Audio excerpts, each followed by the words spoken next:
Dear viewers, hello and a very warm welcome. You're watching Aaj Tak India Today and I'm Anjana Om Kashyap and we're at Kremlin today and you're about to witness history, a very historic moment. It is said that when two old friends meet, they have their private jokes. They have a lot of banter, they have a lot of fun and they have a bonhomie or camaraderie.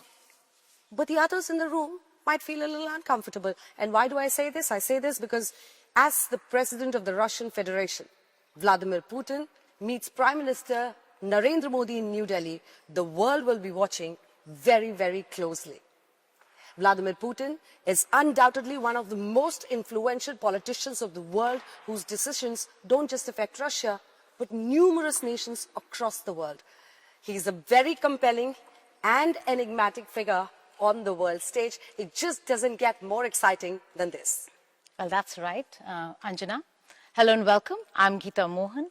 We have with us a man who is known to be one of the world's longest serving leaders. He's seen it all through wars and economic recessions, from disintegration of countries to a changed world order, from Boris Yeltsin to Donald Trump, from Atal Bihari Vajpayee to Manmohan Singh to Narendra Modi. He's seen the world change right in front of him, and he's taken Russia through very turbulent times and yet has cemented his position as a force to reckon with. Thank you so much, President, for doing this with us. You're in conversation with India Today and Aaj Tak. That's the President of the Russian Federation for you. Thank you so much, sir, for joining us on our network. How are you doing? Надеюсь, что и вам. मैं उम्मीद करता हूं कि आपको रूस, Moscow और Kremlin, जहां हम काम करते हैं, आकर अच्छा लगा होगा। आप देख सकते हैं कि यहाँ पर सब कुछ ठीक ठाक चल रहा है। कुल मिलाकर हमारी आर्थिक स्थिति बेहतर है और मैं इस बात से सबसे ज़्यादा खुश हूँ कि मेरी मुलाकात मेरे दोस्त प्रधानमंत्री मोदी से होने वाली है। भारत में इस मुलाकात को लेकर हम बहुत पहले ही सहमति जता चुके थे। हमारे बीच चर्चा करने को बहुत कुछ है क्योंकि भारत के साथ हमारे साझा सहयोग का विस्तार बहुत बड़ा है और मैं यहाँ हमारे संबंधों के इतिहास के बारे में तो बात ही नहीं कर रहा हूँ क्योंकि हमारे बीच रिश्तों का इतिहास सचमुच अनोखा है और जिस रास्ते पर भारत आज़ादी के बाद चला है 77 साल गुजर चुके हैं, जो कि इतिहास के हिसाब से एक छोटा अंतराल है, पर भारत ने इतने ही समय में बहुत प्रगति की। मैं इसके बारे में और बात करूंगा, मगर जब वर्तमान में हम खुद को देखते हैं तो इतना बदलाव नजर नहीं आता, पर जब हम पीछे मुड़कर देखते हैं तो हमें ये किसी बड़े चमत्कार से कम नहीं लगता। ये शायद कम लोगों को पता हो कि भारत में अब लोगों की जीवन प्रत्याशा पिछले 77 सालों में दोगुनी से ज्यादा हो चुकी है। हम इस बारे में बात करेंगे, पर यह कहना सही होगा कि भारत के साथ हमारे संबंध अब नए आयाम छू रहे हैं। We will talk about longevity in some time from now. मुझे बहुत खुशी है कि मुझे प्रधानमंत्री मोदी के साथ मुलाकात का मौका मिल रहा है और ये केवल व्यापार के लिए ही नहीं है। हमारी ये मुलाकात व्यक्तिगत स्तर पर भी बेहद अहम है। राष्ट्रपति पुतिन, मैं पहला सवाल इसी के साथ शुरुआत करना चाहती हूँ क्योंकि देखिए आप भारत में प्रधानमंत्री नरेंद्र मोदी से मुलाकात करने वाले हैं। 7 दशकों की ये दोस्ती है। दोस्ती हिंदी का शब्द है और वहीं रूसी भाषा में इसको द्रुज़बा कहते हैं। तो ये जो दोस्ती द्रुज़बा वाला पूरा मामला है, इसको आप आज के दौर में कितनी ताकत इस दोस्ती में देखते हैं भारत और रूस के बीच में? प्रधानमंत्री नरेंद्र मोदी से और उनके बारे में आप क्या कहना चाहेंगे? प्रधानमंत्री मोदी के बारे में दरअसल दुनिया बहुत तेजी से बदल रही है और वक्त के साथ इसके बदलने की रफ्तार तेज होती जा रही है। ये बात सब जानते हैं। नए समीकरण और नए पावर सेंटर बन रहे हैं। इन समीकरणों पर प्रभाव डालने वाली शक्तियां भी समय के साथ बदल रही हैं। происходит. И в этих ऐसे हालात में दुनिया के महान देशों के बीच स्थिरता बेहद जरूरी है। ये बहुत जरूरी है और विश्व के लिए ये स्थिरता विकास की आधारशिला की तरह है, चाहे ये दो देशों के बीच का मामला हो या फिर पूरे विश्व से जुड़ा। в этом смысле наша работа वместе с премьер-министром Моди इस सिलसिले में प्रधानमंत्री मोदी के साथ हमारे संबंध बहुत अहम भूमिका निभाते हैं। ये न केवल हमारे द्विपक्षीय संबंधों के लिए अहम है, बल्कि हमारे पारस्परिक लक्ष्यों की प्राप्ति के लिए भी बेहद महत्वपूर्ण है। взаимодействие чрезвычайно важно, потому что это гарантирует нам कुल मिलाकर हमारा आपसी सहयोग हमारे लक्ष्यों की प्राप्ति की गारंटी है। страной и перед собой прежде всего, а потом перед правительством, перед страной огромные сложности. प्रधानमंत्री मोदी सरकार और देश के सामने कई लक्ष्य रख चुके हैं।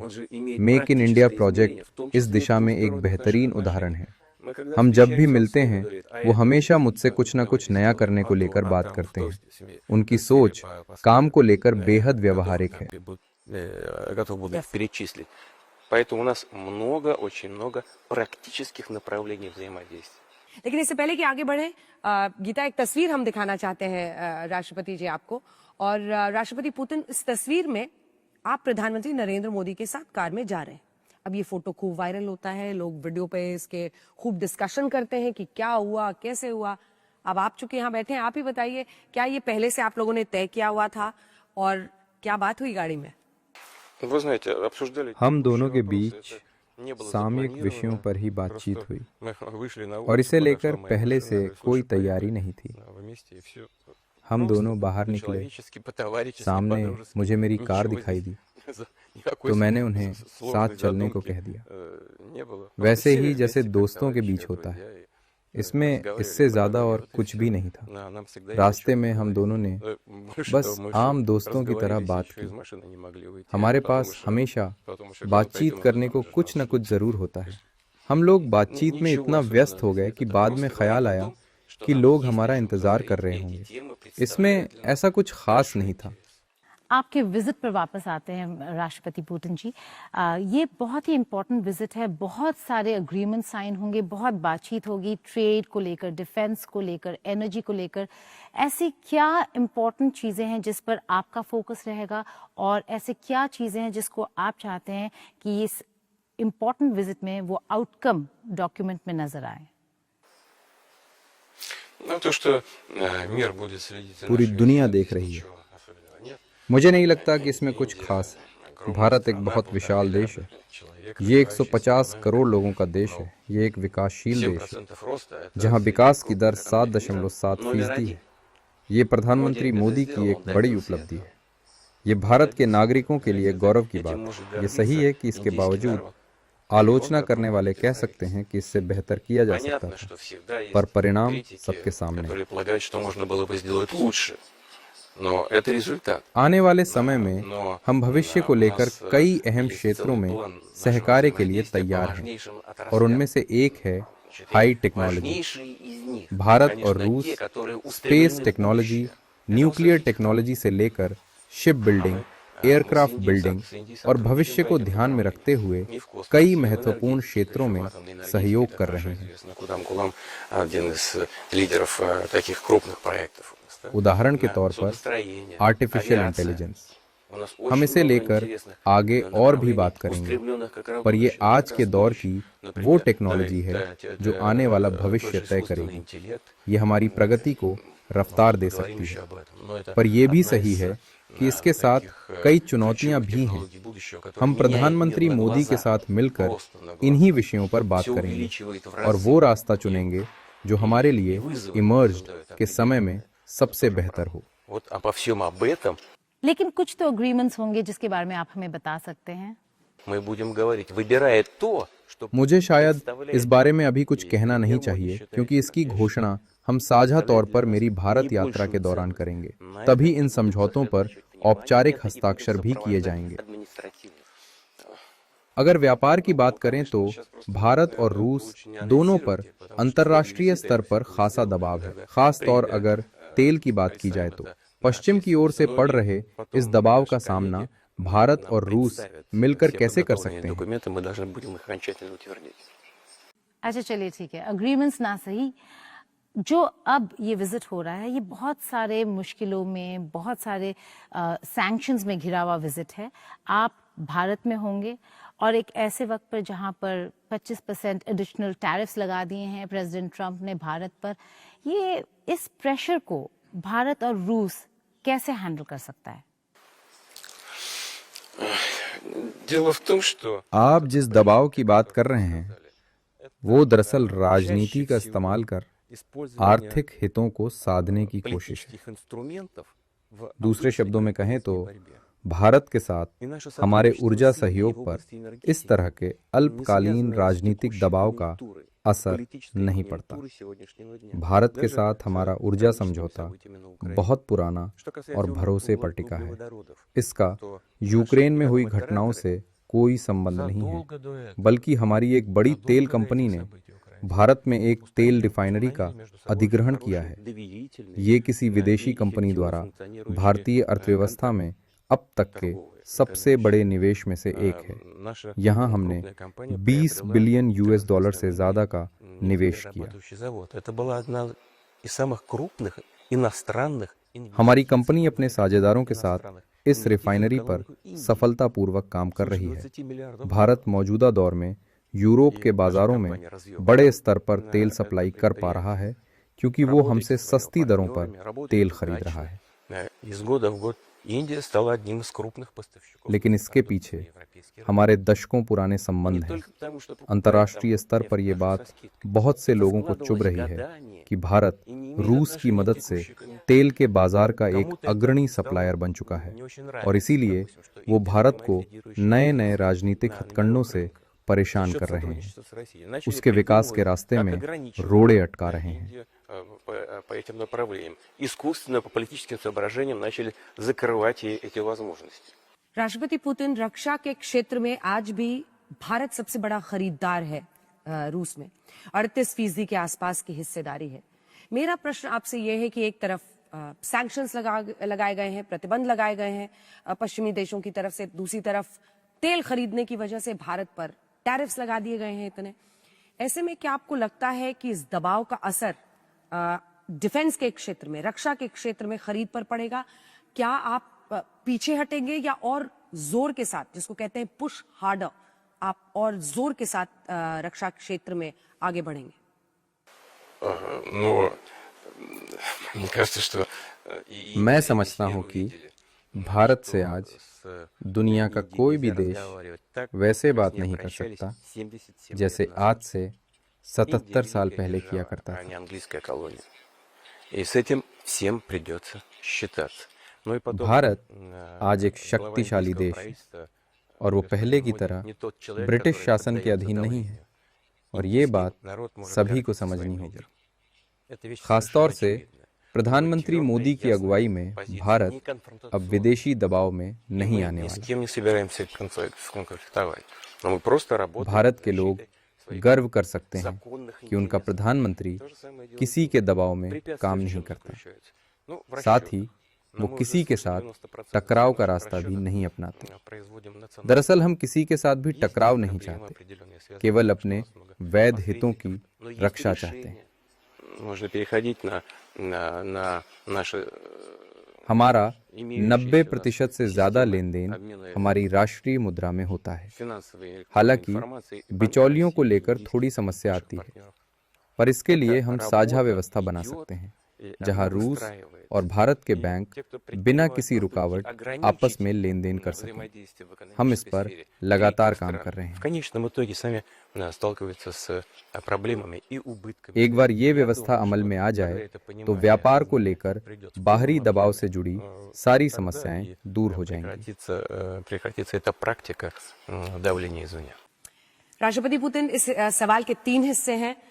एक तो ऑपरेशन सिंदूर के दौरान भारत की निर्णायक जीत जो पाकिस्तान के खिलाफ रही, उसमें S-400 जो एयर डिफेंस सिस्टम है हमारा, वो बहुत काम आया। S-400 जो बाकी मिलने वाले हैं 5, वो कब तक भारत को मिलेगा? S-500 जिसकी अब उम्मीद की जा रही है S-500 को लेकर क्या चर्चा होने वाली है, क्या फैसला होने वाला है, और Su-57 जो लड़ाकू विमान है 5th जनरेशन का, को प्रोडक्शन, टेक्नोलॉजी ट्रांसफर, इसके क्षेत्र में क्या प्रस्ताव होगा आपका भारत के सामने? Вы прямо эксперт. आप तो इस फील्ड की एक्सपर्ट लगती हैं। सच कहूं तो एक पल के लिए लगा जैसे मैं किसी उच्च स्तरीय रक्षा सौदे की बैठक में बैठा हूं। लेकिन यहाँ मैं एक बेहद महत्वपूर्ण बात कहना चाहूंगा। भारत हमारे सबसे भरोसेमंद साझेदारों में से एक है। हम सिर्फ भारत को हथियार बेच नहीं रहे और भारत सिर्फ इन्हें खरीद नहीं रहा। हमारे बीच का रिश्ता इससे कहीं ऊपर है, कहीं गहरा है। हम पानी के जहाज, मिसाइलें और हवाई जहाज तक बना रहे हैं। आपने Su-57 का जिक्र किया, लेकिन भारत कई तरह के रूसी बख्तरबंद युद्धक वाहनों का उपयोग कर रहा है। T-90 टैंक, जिन्हें भारत खुद बना रहा है, बेहद उत्कृष्ट टैंक हैं। और ब्रह्मोस मिसाइल जो भारत और रूस ने मिलकर मेक इन इंडिया के तहत विकसित की, उस पर भी हमें गर्व है। इसी तरह क्लाशनिकोव राइफलें भी भारत में ही बन रही हैं। यहाँ हम उन्नत तकनीक की बात कर रहे हैं और आधुनिक युद्धों में इन हथियारों के इस्तेमाल ने इनकी महत्वता कई गुना बढ़ा दी है। और अब भारतीय रक्षा विशेषज्ञ भी रूसी सहयोग के साथ इन बातों को गहराई से समझते हैं। किस हथियार को किस परिस्थिति में कैसे सबसे बेहतर तरीके से इस्तेमाल किया जाए। यही वो भरोसा है, यही वो साझेदारी है जिसने भारत और रूस दोनों को मजबूत बनाया है।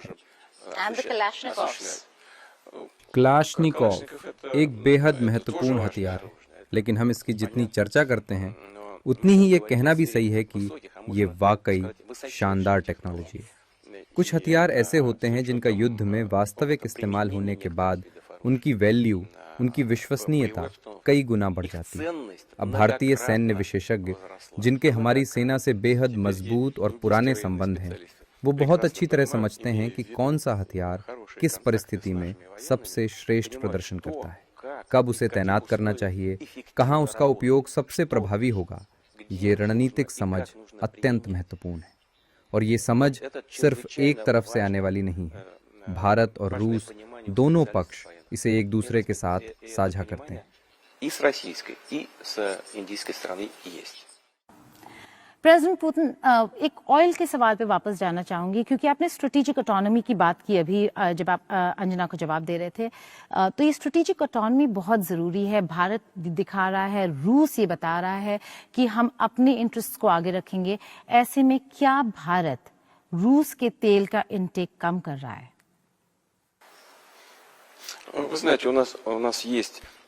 ये सही है कि साल के पहले 9 महीनों के मुकाबले अब भारत के साथ द्विपक्षीय व्यापार में कुछ कमी आई है, लेकिन इसे एक तरह के समायोजन के रूप में देखा जाना चाहिए। पर कुल मिलाकर भारत के साथ रूस का व्यापार लगभग पहले जैसा ही है। मैं इस समय महीने के हिसाब से सटीक आंकड़े नहीं दे सकता, पर रूस का भारत के साथ हाइड्रोकार्बन्स और तेल को लेकर व्यापार स्थायी रूप से जारी है।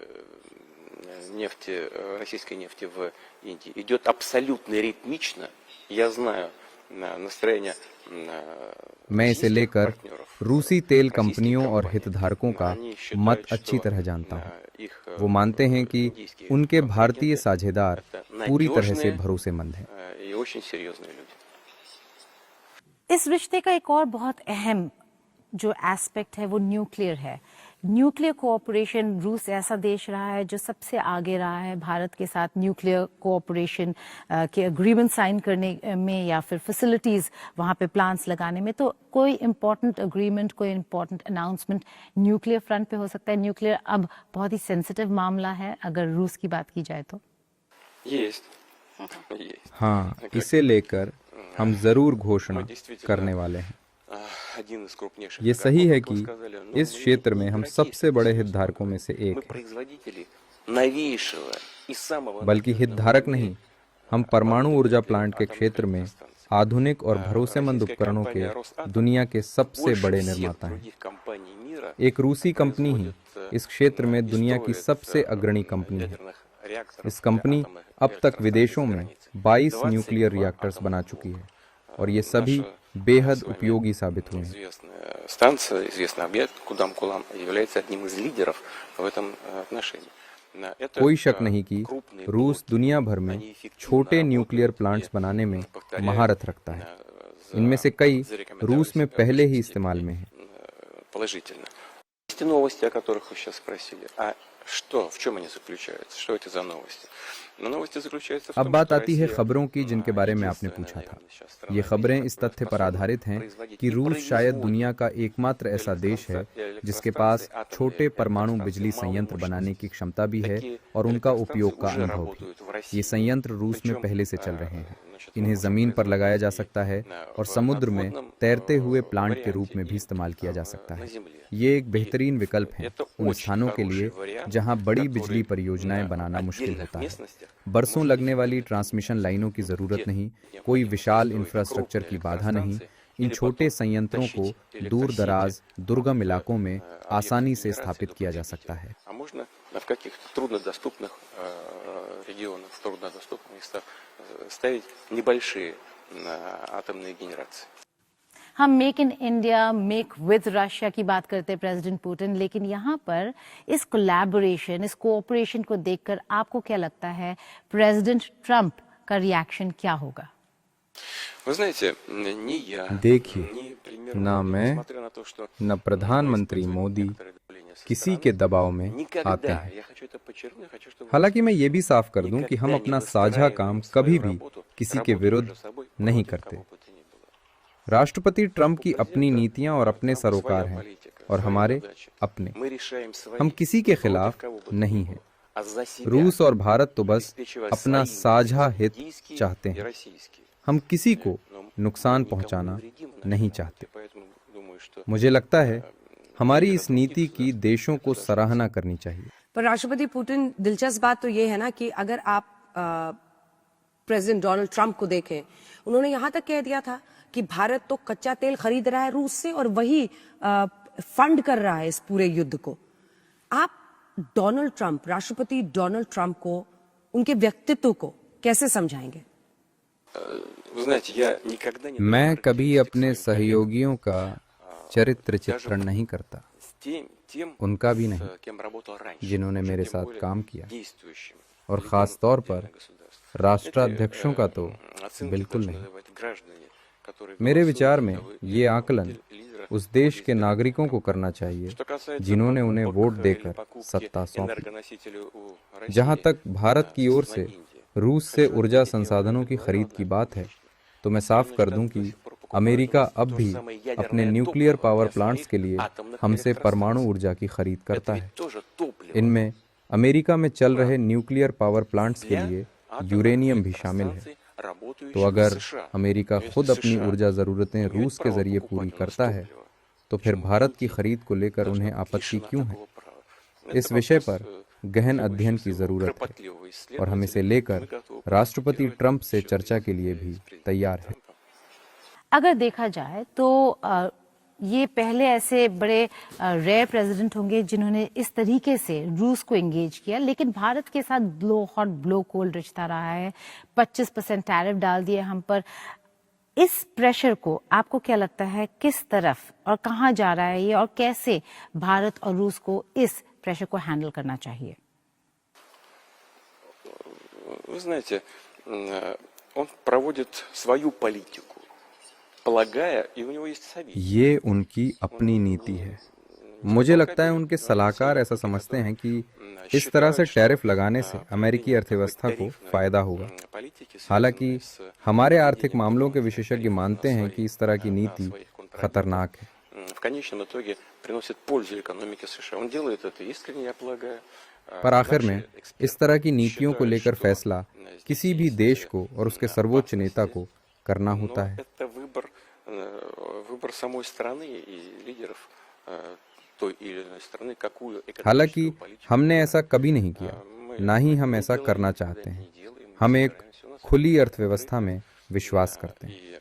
हम बस यही उम्मीद करते हैं कि वर्ल्ड ट्रेड ऑर्गेनाइजेशन के जिन नियमों के उल्लंघन की बात की जाती है उनमें संशोधन किया जाए। Всемирной торговой организации будут устранены. यहाँ एक और बहुत ऐतिहासिक मीटिंग हुआ है प्रेसिडेंट पुतिन। यहाँ पर जैरेड कुशनर पहली बार क्रेमलिन में आए और स्टीव विटकॉफ उनके साथ थे। क्या बातचीत हुई जानना चाहेंगे, क्योंकि काश मैं उस कमरे में होती, क्योंकि हम यहीं पर थे और सुन पाते क्या हो रहा है। लेकिन क्या था उस पूरे मीटिंग का अंजाम? अभी इस बातचीत के मायने निकालना थोड़ी जल्दबाजी होगी। मुझे नहीं लगता आप वहाँ होते भी तो उस चर्चा को सुनकर आपको कुछ हासिल होता। ये बैठक 5 घंटे चली। Mr. Witkoff and Mr. Kushner. Да, а я один, представляете, безобразие какое. Вот. Но если говорить серьезно, то मैं खुद इतनी लंबी बैठक से ऊब गया था, पर यह बैठक जरूरी थी। और जरा सोचिए, इस पूरी बैठक में विटकॉफ और कुशनर के साथ मैं अकेला था। पर सच कहूं तो ये एक बेहद अहम बैठक थी। हालांकि इस बैठक में राष्ट्रपति ट्रंप के साथ अलास्का में हुई बैठक से पहले हुए समझौते और उससे जुड़े बिंदुओं पर ही बातचीत हुई।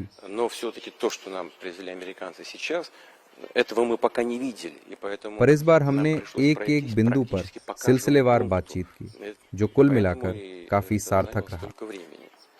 Так что это была, это нужная была беседа, абсолютно конкретная и обстоятельная. नहीं, पर चलिए मैं इस सवाल को थोड़ा पलट के आपसे पूछती हूँ राष्ट्रपति पुतिन, किस पॉइंट पर जाकर बात अटकी? अगर विटकॉफ और जैरेड कुशनर दोनों आपसे 5 घंटे, जैसा कि बताया 5 घंटे आपकी उनसे बातचीत चली है, किस बिंदु पर जाकर डिसएग्रीमेंट हुआ, मतलब मामला नहीं निपटा, सहमति नहीं बनी? हाँ, ऐसे कई मुद्दे रहे जिन्हें लेकर विरोधाभास था। ये एक बेहद पेचीदा विषय है जिसकी जिम्मेदारी राष्ट्रपति ट्रंप ने खुद पर ली है। मैं इसे लेकर कटाक्ष नहीं कर रहा, मगर दोनों पक्षों को एकमत करना एक बहुत जटिल काम है।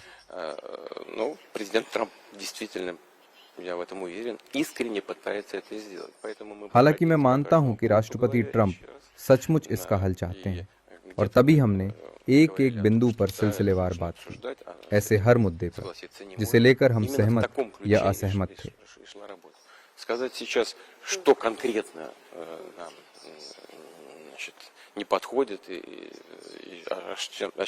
फिलहाल अभी कुछ भी कहना जल्दबाजी होगी, क्योंकि इसका कुछ भी निष्कर्ष निकालना राष्ट्रपति ट्रंप की देखरेख में हो रही बातचीत में बाधा डाल सकता है। उनके कूटनीतिक प्रयास जारी हैं। उन्होंने पहले यूक्रेन के प्रतिनिधियों से बात की, इसके बाद वो यूरोप गए, फिर वो हमारे पास आए, और इसके बाद वो यूरोपीय हितधारकों और यूक्रेन के प्रतिनिधियों से दोबारा बात करेंगे।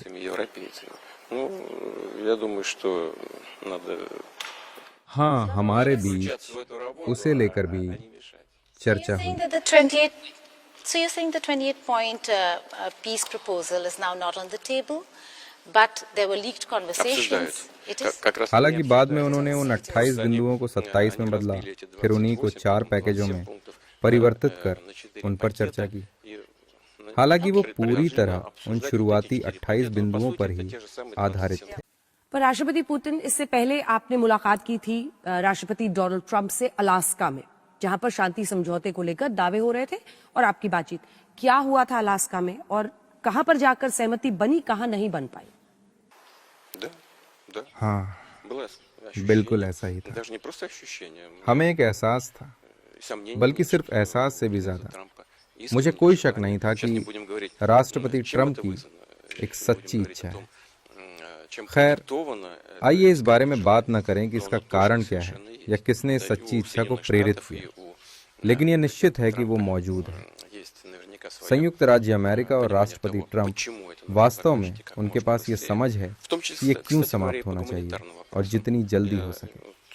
इसी क्रम में मानवीय मुद्दों की बात करें तो मेरा दृढ़ विश्वास है कि ये उन वजहों में से एक है जिसके पीछे राष्ट्रपति ट्रंप का व्यवहार है, क्योंकि वो हमेशा कहते रहे हैं, और मुझे यकीन है कि ये सच है, कि वे नुकसान को कम से कम रखना चाहते हैं, और मुझे यकीन है कि उनके मन में इसके मानवीय पहलू भी हैं, लेकिन इसके अलावा भी कुछ विचार हैं राजनीतिक और आर्थिक दोनों। और मुझे यकीन है कि अमेरिका कोई समाधान खोजने की कोशिश कर रहा है। आपने इंटेंशंस की बात की, बहुत इंपॉर्टेंट बात है कि आप देख रहे हैं प्रेसिडेंट ट्रंप बहुत कुछ कर रहे हैं पीस को लेकर, लेकिन उन्होंने कई सारे क्लेम किए हैं। उन्होंने कहा है 8 वॉर्स रुकवा दिए। उन्होंने ये भी कहा कि भारत पाकिस्तान के बीच जो सीज फायर था वो उन्होंने रुकवाया। भारत उसको बिल्कुल नकार रहा है, बिल्कुल उसको रिजेक्ट कर दिया इस पूरे स्टेटमेंट और क्लेम को। लेकिन आपको क्या लगता है, क्या ट्रंप ट्रूली एक पीस मेकर हैं, एक ऐसे इंसान जो शांति के लिए काम कर रहे हैं और शांति ला सकते हैं?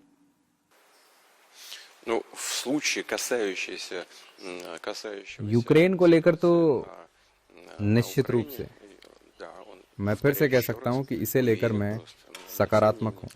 मुझे कोई शक नहीं है कि वो ईमानदारी से एक शांतिपूर्ण समाधान खोजने का प्रयास कर रहे हैं। और मैं फिर से ये रेखांकित कर सकता हूं कि अमेरिका के पास इसके लिए अलग कारण हो सकते हैं, मानवीय कारण भी और राष्ट्रपति ट्रंप के व्यक्तिगत मानवीय विचार भी, क्योंकि वास्तव में वो शत्रुता और जनहानि का अंत चाहते हैं। लेकिन उनके राजनीतिक हित भी हो सकते हैं गतिरोध के अंत के लिए रूस और यूक्रेन के बीच, और आर्थिक कारण भी, उदाहरण के लिए ऊर्जा क्षेत्र में और अन्य क्षेत्रों में भी। कई ऐसे पहलू हैं जहां अमेरिका और रूस के बीच आर्थिक संबंधों की बहाली दोनों देशों, रूस और अमेरिका के लिए फायदे का सौदा हो सकता है। उन्होंने मुझे कुछ चिट्ठियां दिखाईं जिन्हें कुछ प्रमुख अमेरिकी कंपनियों ने हमारे लिए लिखा था।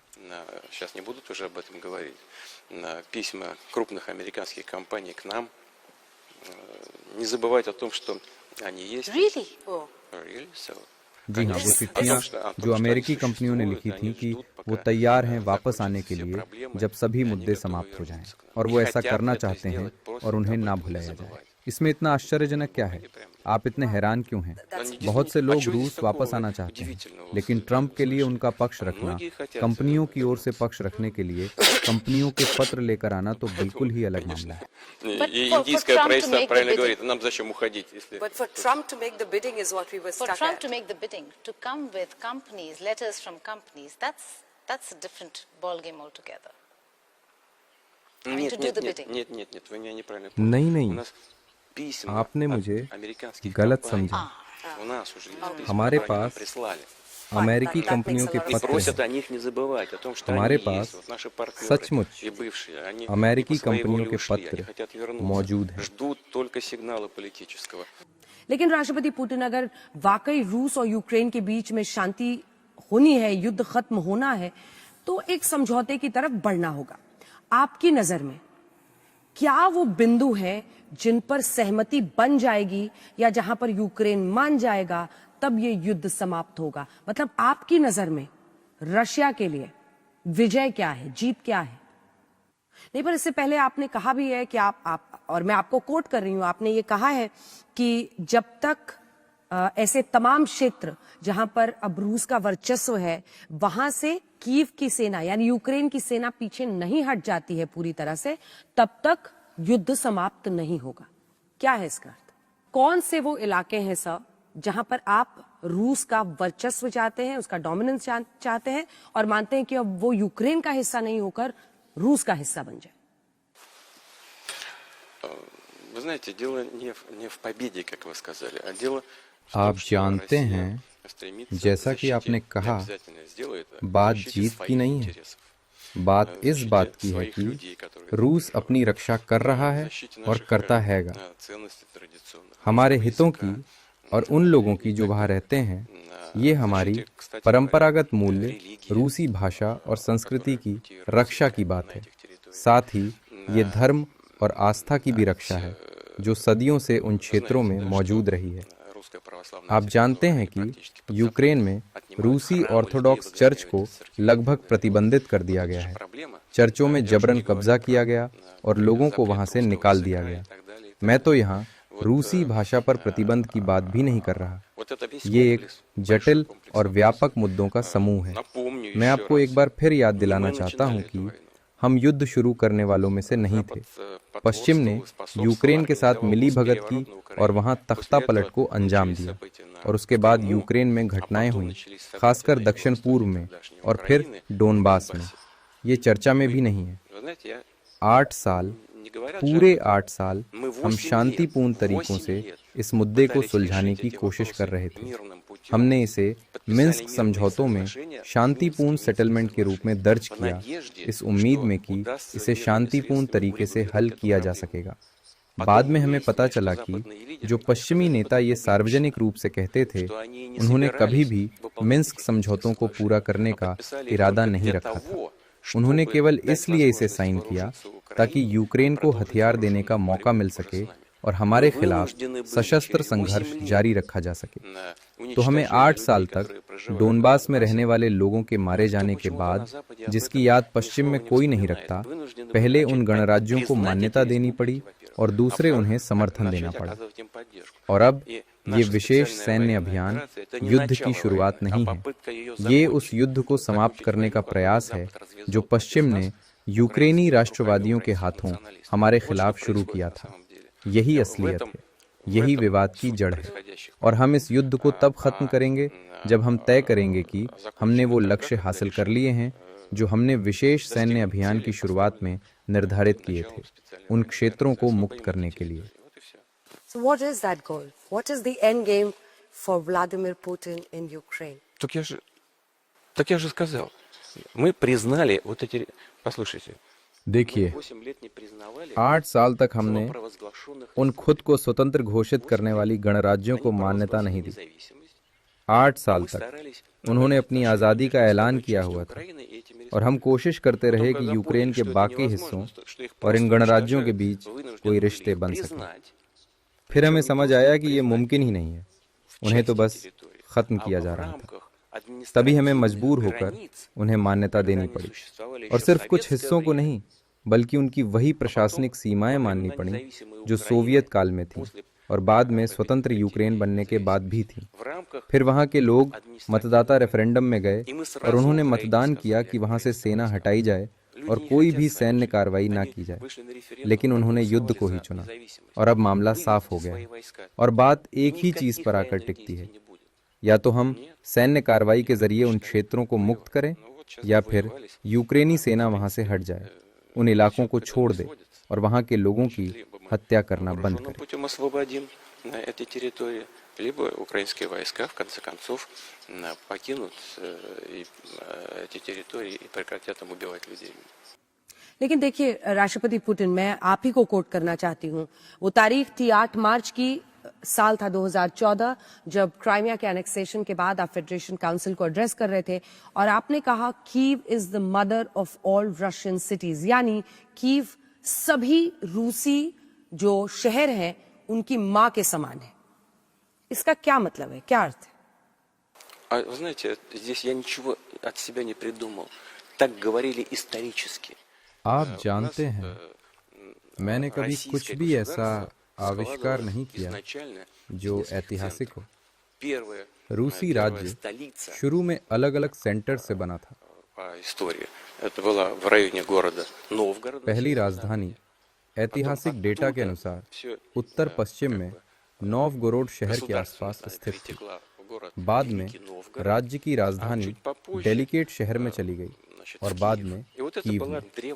ये रूस का इतिहास था और तब से कीव को रूसी शहरों की माँ कहा जाता था। बाद में इतिहास का रुख बदला और प्राचीन रूसी राज्य का बंटवारा हो गया। प्राचीन रूसी राज्य का एक हिस्सा मॉस्को में एक सेंटर के साथ विकसित होना शुरू हुआ और इसका दूसरा हिस्सा दूसरे देशों के साथ मिल गया, जैसे कीव और कुछ दूसरी जमीनें। ये जमीनें पहले लिथुआनिया के साथ मिलकर एक राज्य का हिस्सा थी, बाद में पोलैंड के साथ मिलकर पोलिश राज्य का हिस्सा बन गई। तो प्राचीन रूसी राज्य का वह हिस्सा 17वीं सदी में पोलैंड में खत्म हो गया। И таким образом эта часть древнерусского государства оказалась в Польше, а в 17 веке попросилась назад в Россию. Right. Gita. President sir, the fact that, you're mentioning the history, and it brings me to what I did when the conflict was underway. I had traveled to Donetsk, I traveled to Luhansk, Zaporizhia, Kherson, and most of the people over there are Russian speaking. They speak Russian language. They were very disappointed with Kyiv that it was banned in eastern Ukraine. But they were also a little shocked that how is Putin doing this to us? We are his people. A lot of women I spoke to were in shock. So what do you have to say to people in eastern Ukraine who actually have families in Russia, who on a daily basis move from Ukraine to Russia? So what do you have to say to them? Я не понял вопроса. मैं समझा नहीं वो किस लिए हैरान थे। Чем? That they were shocked that there was an operation that happened and their homes were destroyed because they lived in eastern Ukraine and they have love for Russia and the Russian people, and they're Russian speaking themselves. Да. Ответ очень простой. Они жили, видимо, в той части Украины, которая в той इसका части, जवाब скажем, той же самой बड़ा Донецкой आसान है области, которая находилась под कि वो क्षेत्र контролем киевских властей. Kyiv के control में थे, Но та часть और जो क्षेत्र कीव के कंट्रोल में नहीं थे उनको पूरे तरीके से कीव ने बर्बाद कर दिया। और इसलिए हम मजबूर हो गए उन इलाकों का साथ देने के लिए जो नष्ट कर दिए गए। लोगों ने रेफरेंडम के लिए खुलेआम बोलना शुरू कर दिया। जो आज़ादी चाहते थे इधर आए, और जो नहीं चाहते वो दूसरी तरफ जा सकते थे। हम उन्हें मना नहीं करेंगे, वो बेशक जा सकते हैं। уехать на другие части украинского государства. Пожалуйста, мы этому не мешаем. ज़ेलेंस्की की अगर बात करें तो बहुत कुछ उनको प्रॉमिस किया गया, नेटो मेंबरशिप, ईयू मेंबरशिप, लेकिन ऐसा अब तक कुछ हुआ नहीं है। आपको क्या लगता है, नेटो मेंबरशिप कभी भी ऑन द टेबल था यूक्रेन के लिए, ज़ेलेंस्की के लिए? Когда этот господин приходил к власти, он заявил, что он जब ज़ेलेंस्की सत्ता में आए तो उन्होंने कहा था कि वो हर हालत में शांति की कोशिश करेंगे, भले ही इसके लिए उन्हें अपना करियर दांव पर लगाना पड़े। अब देखिए, सब कुछ दूसरी तरह से दिखाई पड़ रहा है। अब वो छोटे से समूह नेशनल रेडिकल फासिस्ट की मदद से हल निकाल रहे हैं। ये सरकार अपनी सोच से न्यूनाजी है। इनके राष्ट्रवाद और न्यूनाजी की परिभाषा एक ही है, और इसी वजह से सारा माहौल युद्ध का बना। नाकामयाबी ही मिली। по своей ментальности очень действительно похож на неонацистский режим, потому что крайняя форма национализма и неонацизма это почти одно и то же. Это почти равные понятия. И сегодня, безусловно, все сводится к военным действиям. उनके लिए सबसे जरूरी है ये समझना कि शांतिपूर्ण वार्ता से ही हर समस्या का हल मुमकिन है, और यही बात हम उनको साल 2022 से समझाने की कोशिश कर रहे हैं। जो वो करना चाह रहे हैं वो तो वही बता सकते हैं। राष्ट्रपति पुतिन, मैं आप ही को कोट कर रही हूँ, आपने कहा कि नेटो का ईस्टर्न एक्सपेंशन यानी नेटो का पूरब की तरफ विस्तार आपको स्वीकार्य नहीं है और वही सबसे बड़ा खतरा है। लेकिन क्या वाकई नेटो से रशिया को इतना बड़ा खतरा है, या सिर्फ ये एक प्रिटेक्स्ट रहा, एक आधार बना जो आपने यूक्रेन के खिलाफ कदम उठाया? Послушайте, НАТО это отдельная тема. Русский язык, русская культура. देखिए, नेटो जो है वो एक बिल्कुल अलग मसला है। रूसी भाषा, संस्कृति, धर्म, हम यहाँ पर कुछ भी असाधारण नहीं मांग रहे।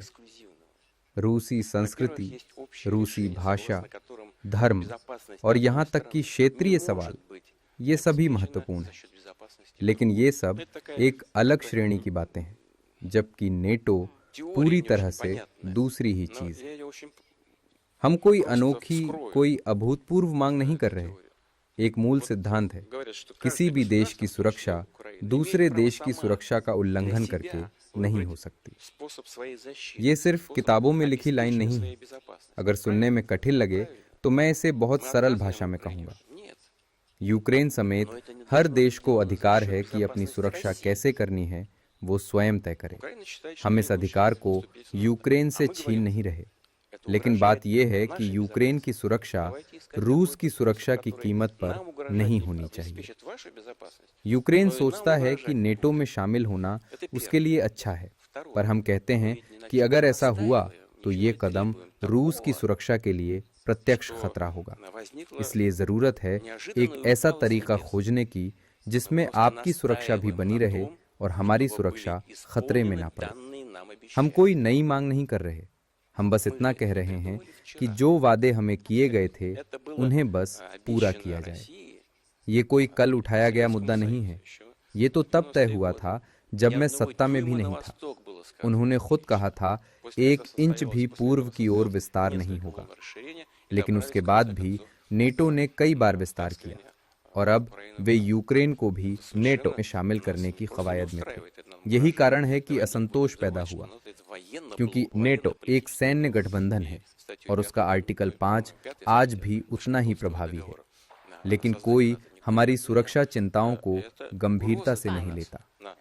जब यूक्रेन स्वतंत्र हुआ था तो उसके पहले ही महत्वपूर्ण दस्तावेजों में सैन्य तटस्थता की घोषणा थी और यही यूक्रेन की राज्य व्यवस्था की नींव बनी। उसकी संप्रभुता की घोषणा जिसमें साफ लिखा हुआ है कि यूक्रेन तटस्थ रहेगा। Это база украинской независимости, украинской современной государственности. И там написано, что Украина – это нейтральное государство. प्रेसिडेंट पुतिन, यहाँ पे अगर हम क्राइमिया की बात करें, उसके बाद हमने देखा कि किस तरीके से आपको G8 से हटा दिया गया और अब कहीं ना कहीं वेस्ट ये कह रहा है कि रूस अकेला अलग थलग खड़ा है, कि उन्होंने वो सक्सेसफुल रहे रूस को कोट एंड कोट आइसोलेट करने में। Нам не нужно было получать этот важный порт в Крыму, потому что он был наш. हमें क्रीमिया पोर्ट को लेने की जरूरत नहीं, वो हमारा है। हमारी नौसेना यूक्रेन से समझौते के तहत वहाँ पहले से ही मौजूद थी। Развала Советского Союза флот наш там все равно остался. Дело совершенно не в этом, хотя это важно. सेविस्तोपोल के नौसेना के पोर्ट पर सोवियत संघ विलय होने के बाद से सेना वहीं थी, ये एक फैक्ट है। लेकिन बात सिर्फ इतनी नहीं है। हमने क्रीमिया पोर्ट पर कब्जा नहीं किया।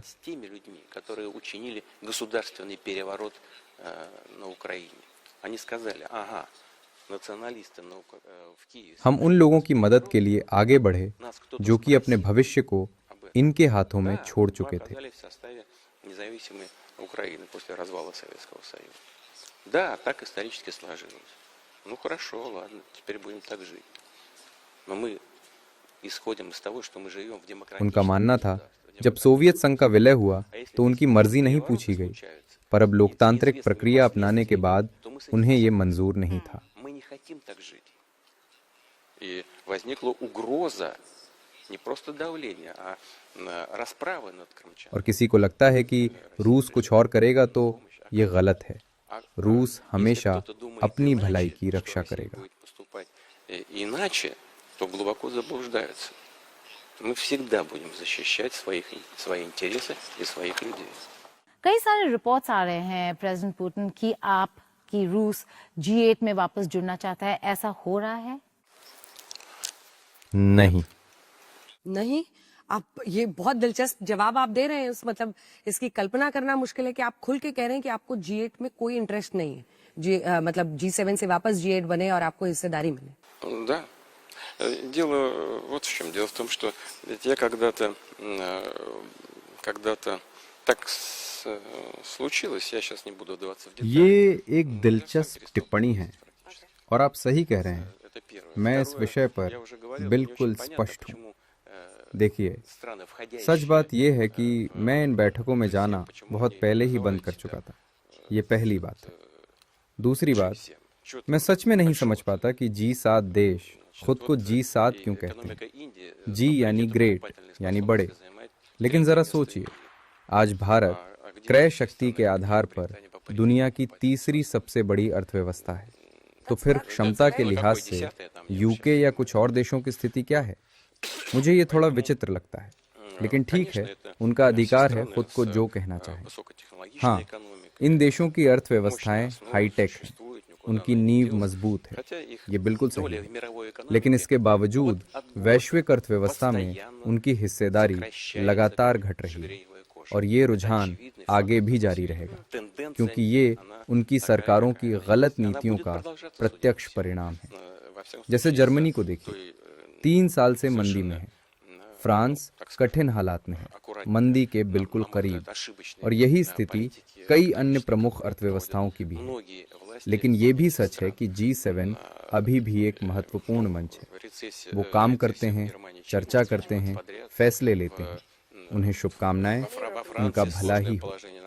लेकिन फिर भी एक समय आया जब मैंने इन बैठकों से पूरी तरह दूरी बना ली, और ये यूक्रेन की घटनाओं की वजह से नहीं था, बल्कि कुछ और कारण थे जिन पर मैं अभी विस्तार में नहीं जाना चाहता।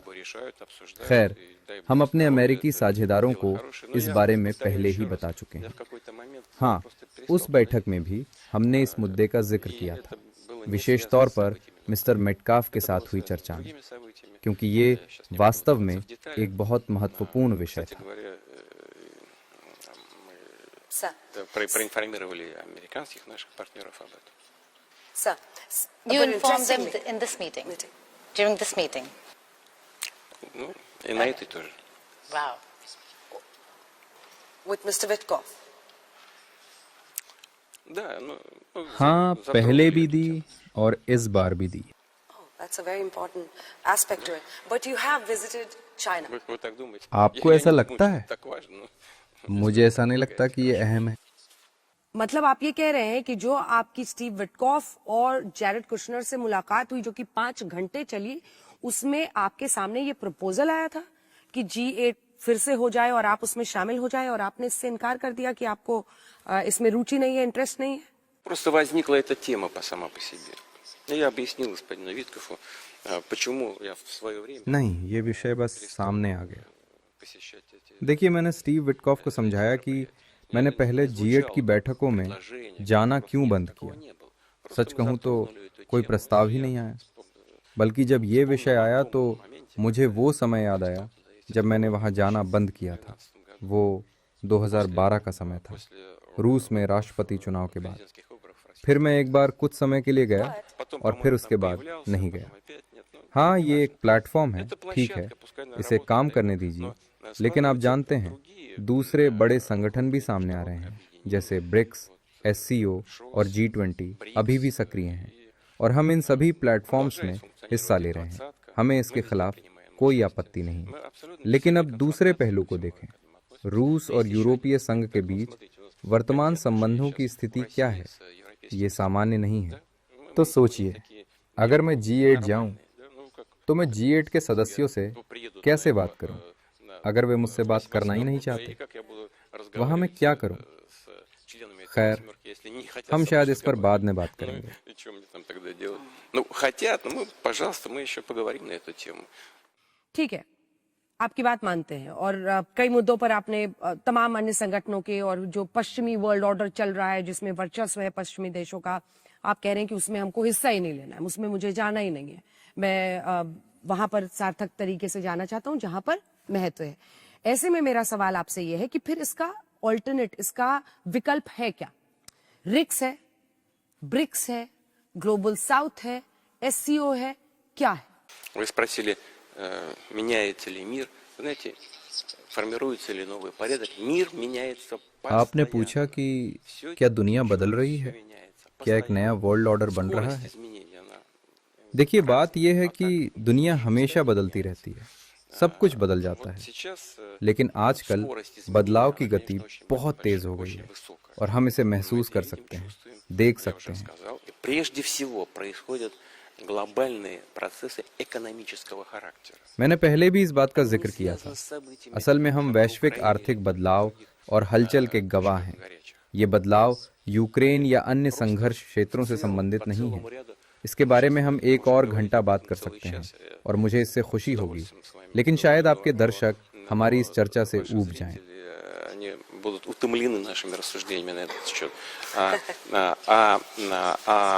Факт остается фактом. लेकिन तथ्य यही है कि विकास के नए केंद्र बन रहे हैं, तेज विकास, मजबूत विकास। ये बदलाव खासकर ग्लोबल साउथ में हो रहा है। मैं दक्षिण एशिया की बात कर रहा हूँ, और सिर्फ भारत ही नहीं बल्कि इंडोनेशिया भी तेजी से उभर रहा है। Индия, не только Индия. Там Индонезия поднимается как быстро. Ну, почти 300 миллионов человек там тоже почти. Что, конечно, не 1,5 миллиарда, как у вас. यहाँ लगभग 300 मिलियन लोग हैं। भारत जितने 1.5 अरब नहीं, लेकिन फिर भी ये तेजी से विकास के रास्ते पर बढ़ता देश है। इसी तरह अफ्रीका भी तेजी से विकास कर रहा है, और ये विकास और तेज होगा क्योंकि वहाँ युवा आबादी है, उनका भविष्य है, और वे उच्च जीवन स्तर की मांग करेंगे। कुल मिलाकर इसे रोका नहीं जा सकता। Вот это просто неизбежно. Темпы изменения в мировой экономике. वैश्विक अर्थव्यवस्था में बदलाव की गति बढ़ती ही जाएगी। हम अक्सर सुनते हैं कि हाल ही में रूस अपने संबंधों को ग्लोबल साउथ और एशिया के साथ नए सिरे से समायोजित या पुनः निर्धारित कर रहा है, पर सच ये है हम ऐसा लंबे समय से कर रहे हैं। С начала 2000-х годов. This picture that Geeta we wanted to show the president because President sir, this picture actually ruffled a lot of feathers across the world. The Russia and the Vladimir China. Putin, Xi Jinping, and Narendra Modi. 3 nation heads together, and people were going all over social media and America. But even if we look at that picture, President sir, how do you have these alternative blocs, and how can they become a real force if there are fundamental unresolved issues between key member states in that bloc? Вы знаете, конфликты всегда есть. А когда их не было? Давайте вот. देखिए, संघर्ष तो हमेशा मौजूद रहे हैं। ऐसा कोई समय नहीं रहा जब दुनिया में कोई संघर्ष न हो। आप दुनिया के बड़े क्षेत्रों और बड़े शक्ति केंद्रों का इतिहास उठाकर देख लीजिए। हर दौर में सवाल थे, विवाद थे, टकराव थे।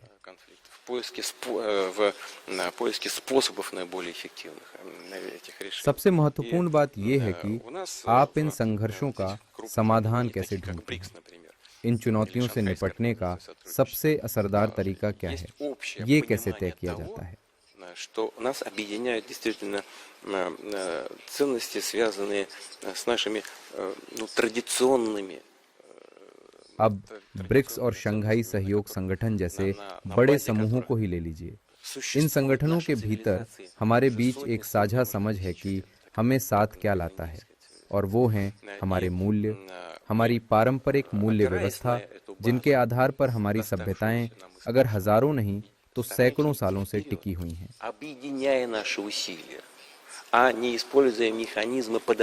इन्हीं मूल्यों को पिछली पीढ़ियों से विरासत में पाकर हम आगे बढ़ने की कोशिश कर रहे हैं, अपने प्रयासों को एकजुट करके, न कि इन मौकों को दबाकर। और जब आप मिलकर काम करते हैं तो परिणाम एक तरह की सिनर्जी पर आधारित होता है, और वो नतीजा बेहद प्रभावशाली होता है। और इन्हीं चीजों को हम इन संगठनों में प्राथमिकता देते हैं। कभी एक भी बार ऐसा नहीं हुआ कि हम इकट्ठे हुए हों किसी को धोखा देने के लिए या किसी के विकास को रोकने के लिए। हमारा एजेंडा हमेशा सकारात्मक रहा है।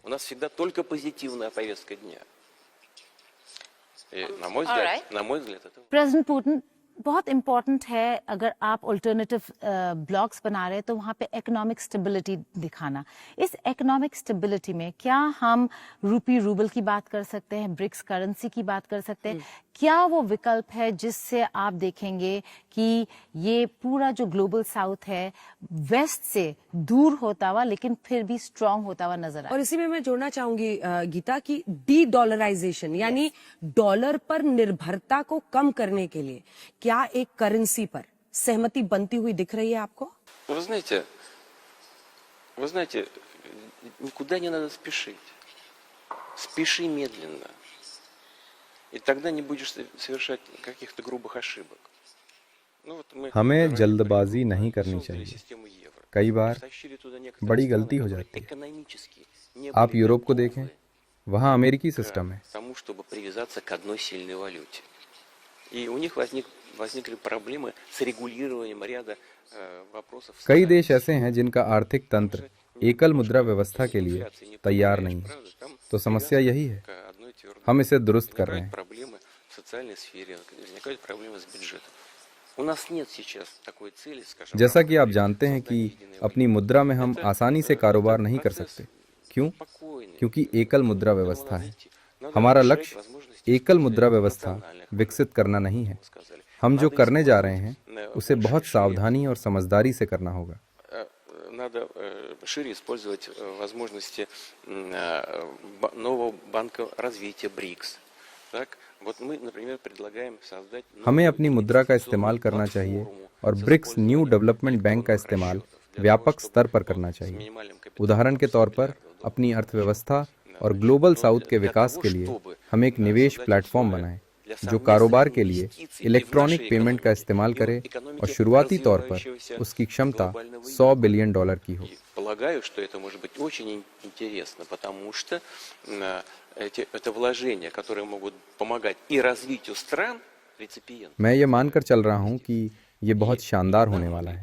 इससे जो लाभार्थी देश होंगे उनका तो भला होगा ही, इसमें हमारा भी लाभ है।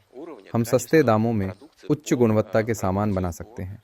इससे ग्लोबल साउथ के देशों का विकास होगा, हमारा लाभ भी होगा। И нашему развитию. И инструментов таких расчетов может быть все больше и больше. Ну, современные средства कोलैबोरेशन और हाँ, आज के समय में इलेक्ट्रॉनिक पेमेंट सिस्टम का तेजी से विकास हो रहा है और ये किसी को खत्म करने के लिए नहीं हो रहा है। सबको तालमेल के साथ काम करना होगा। Совсем нет. Это просто совершенствование тех инструментов, которые и так в мире существуют. Вот и все. Они же есть. Before we move on to What the is the other roadblock? What is the roadblock in the rupee-ruble payment here then? Здесь нет препятствий. Это вопросы экономического характера. Мы прекрасно понимаем и отдаем себе отчет в том, что у нас есть определенный дисбаланс в торговле. Но, скажем, इसमें कोई बाधा नहीं है। правительство ये अर्थव्यवस्था का मामला है और मैं इस बात को समझता हूँ कि हमारे बीच असंतुलित कारोबार है। И в нефти, и в нефтепродуктах. Правительство Индии нуждается в расширении, в увеличении приобретений. उदाहरण के तौर पर भारत ने हमारे बीच कोई रुकावट पैदा नहीं की क्योंकि उन्हें तेल और तेल से निर्मित सामान चाहिए। भारत सरकार को अपने किसानों के लिए रूस में बने उर्वरक चाहिए। Здесь дело в другом. Дело в том, что дело не в рупиях, а дело в том, что на эти рупии могут закупать. पीएम मोदी हमेशा इस मुद्दे को मेरे सामने उठाते हैं और ये रुपए में पेमेंट का मामला नहीं है। मैं हमेशा कहता हूँ कि इस असंतुलन को दुरुस्त करना है, प्रतिबंधित नहीं।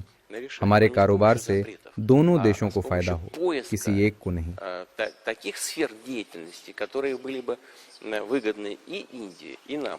И вот по нашей инициативе мы сейчас भारत दौरे पर हमारा प्रयास है कि हम पहल करें जिसमें भारत और रूस के आयात और निर्यात की प्रदर्शनी लगे। मैंने अपने अफसरों को आदेश दिया है कि भारत से हम जो सामान खरीदते हैं उसमें और क्या जोड़ सकते हैं, इस पर काम करें। Скажу вам честно, это мое прямое указание было правительству Российской Федерации продумать, что мы дополнительно могли бы закупать в Индии. Мы думаем над этим, причем с обеих сторон, в том числе и со стороны России. सर ठीक है, इस पे वापस लौटेंगे, बहुत सारे सवाल और भी हैं, लेकिन मैं आपसे सीधा बोलती हूँ इधर उधर शब्द मिक्स किए बिना कि भारत और चीन के बीच में तनाव है, सरहद के कई मुद्दों पर तनाव है और ऐसी स्थिति में आप चाहते हैं सीधा कि आपका अच्छा रिश्ता चाइना से भी हो, आप चाहते हैं कि आपका अच्छा रिश्ता भारत से भी बने, क्योंकि ये वो दो देश हैं जो आप गए, अभी भी गए, आप चीन गए और अब आप भारत जा रहे हैं। मेरा सवाल आपसे यह है कि आप दोनों के बीच में संतुलन कैसे रिश्ते में बनाएंगे? Нам об этом хорошо известно. Индия и Китай наши самые близкие друзья. Мы этим очень дорожим. भारत और चीन हमारे सबसे करीबी मित्र हैं और मैं ये नहीं समझता कि हमें उनके द्विपक्षीय मामलों में हस्तक्षेप करना चाहिए। Стремятся и находят решения всех, даже очень сложных межгосударственных. मैं जानता हूं कि प्रधानमंत्री मोदी और राष्ट्रपति जिनपिंग जटिल और विवादित मसलों पर किसी नतीजे तक जरूर पहुंचेंगे। И один и другой лидер обеспокоены.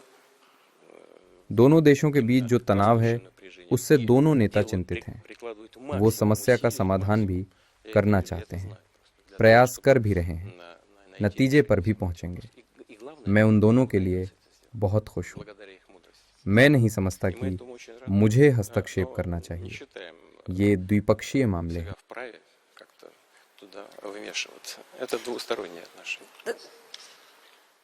राष्ट्रपति पुतिन, अगला सवाल मेरा बहुत गंभीर सवाल है और वो इसलिए है क्योंकि आतंकवाद का दंश रूस ने भी झेला है, रशिया ने, और भारत भी झेल रहा है। पहलगांव का आतंकी हमला हो या फिर उसके बाद दिल्ली का आतंकी हमला, ये जो विश्व में कुछ देश ऐसे होते हैं जो अपनी आंखों पर पट्टी बांध लेते हैं आतंकवाद के मुद्दे पर, वो सोचते हैं ये तो किसी दूसरे देश की घटना है, और जो उसके कल्प्रिट देश होते हैं या जो उसके लिए जिम्मेदार देश होते हैं उन पर उंगली रखने से वो इनकार करते हैं। इस पर मैं आपका जवाब चाहती हूँ। ये जो आइडियोलॉजी चला दी जाती है कि आपका आतंकी लेकिन मेरा तो वो स्वतंत्रता सेनानी है, इस डबल स्टैंडर्ड का क्या उपाय है, क्या इलाज है, क्या तरीका होना चाहिए इसका डील करने का? Ну, все очень просто.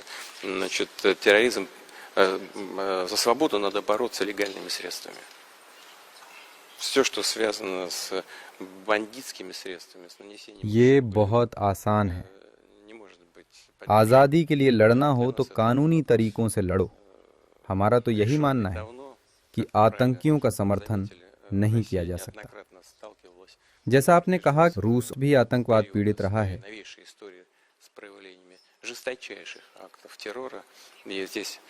आतंकवाद के खिलाफ लड़ाई में रूस भारत के साथ है।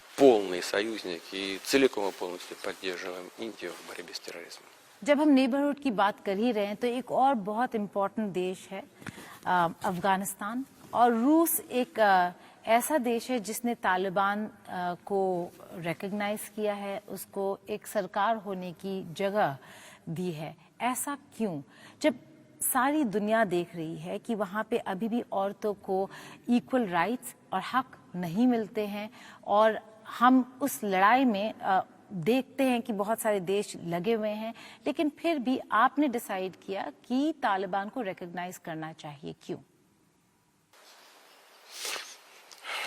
В каждой стране достаточно проблем, и в Афганистане, наверное, тоже, имея в виду и तो обстоятельства, что уже десятилетиями... हर देश में समस्याएं हैं, अफगानिस्तान में भी हैं। ये बात सही है कि एक देश जो दशकों तक गृह युद्ध झेलता रहा, कितना भयावह मंजर था, और फिर तालिबान ने अफगानिस्तान की स्थिति पर नियंत्रण पाया। ये पहली वजह है और ये आज की सच्चाई है। दूसरी वजह, अफगानिस्तान की सरकार ने बहुत कुछ किया है और अब वो आतंकियों और उनके संगठनों को चिह्नित कर रहे हैं। Для того, чтобы бороться с тем же самым терроризмом, с террористическими организациями, например, с тем же исламским государством. उदाहरण के तौर पर इस्लामिक स्टेट और इसी तरह के कई संगठनों को उन्होंने अलग थलग किया है। अफगानिस्तान के नेतृत्व ने ड्रग्स नेटवर्क पर भी कार्रवाई की है और वो इस पर और सख्ती करने वाले हैं। सबसे महत्वपूर्ण बात यह है कि वहाँ जो होता है उसका असर होता है, इसलिए हमें पता होना चाहिए कि क्या हो रहा है। हमें एक दूसरे के संपर्क में रहना चाहिए और मिलकर काम भी करना चाहिए। वही हमने किया। Для того, чтобы как-то влиять на происходящий процесс, нужно быть в контакте, нужно работать. Чем мы и занимаемся. प्रेसिडेंट पुतिन, एक बहुत छोटा सा इंसिडेंट आपके साथ शेयर करना चाहूंगी, क्योंकि हम अभी महिलाओं के हक की बात कर रहे हैं। हाल फिलहाल में अफगानिस्तान के अंजना फॉरेन मिनिस्टर आए हुए थे दिल्ली, और हम औरतों को, विमेन जर्नलिस्ट को, उनके प्रेस कॉन्फ्रेंस में एंटर नहीं करने दिया गया, तो हमने वहां पे प्रोटेस्ट किया और आखिरकार हमें जाने दिया। बिल्कुल, ये भारत का दमखम है कि हम दो महिला पत्रकार आज आपके सामने भी खड़े हैं और वहां पर भी ये दबाव उन पर पड़ा और उनको तैयार होना पड़ा, और फिर हम गए अंदर। Вот смотрите, если бы он не приехал, вы бы не смогли повлиять на эти процессы. А так, देखिए, अगर उनके मंत्री भारत नहीं आते तो क्या आपकी महिलाओं के पास मौका होता अपनी बात कहने का? वो अफगानिस्तान से आए, आपने अपनी आंखों से भेदभाव देखा, तभी तो महिलाओं ने अपनी बात रखी। ये बदलाव बहुत बड़ा तो नहीं, लेकिन वहाँ की परिस्थितियों पर असर डालेगा। मान लीजिए अफगानिस्तान से कोई संपर्क नहीं रखें तो क्या होगा? वो लोग वैसे ही रहते और आप भी अपना प्रभाव उन पर नहीं डाल पाते। तालिबान से दूरी बनाने के बजाय उनके संपर्क में रहना बेहतर है। Вы не повлиял, не как-то не выразил своего отношения к этому. А так у вас такая возможность есть. और हम गए, हम जा पाए अंदर और फिर हमने प्रेस कॉन्फ्रेंस को कवर किया। ये बस एक छोटी सी जानकारी थी जो आपसे हम लोग शेयर कर रहे थे, लेकिन सर एक और राष्ट्रपति पुतिन फ्लैश पॉइंट है और वो फ्लैश पॉइंट है गाजा। ट्रंप साहब का अपना गाजा पीस प्लान है, आपका बतौर रूसी राष्ट्रपति व्लादिमीर पुतिन का क्या गाजा प्लान है, गाजा पीस प्लान है? Мы не предлагаем какого-то особого плана. मेरा कोई अलग से शांति प्लान नहीं है। मैं समझता हूँ कि अगर फिलिस्तीन की समस्या का समाधान करना है तो यूएन का शांति प्लान 2 राज्य समाधान 100% लागू करना होगा। सबसे महत्वपूर्ण बात यह है कि स्वतंत्र फिलिस्तीन देश का निर्माण करना होगा और यही समस्याओं का समाधान है। Вот в этом ключ к решению всех проблем.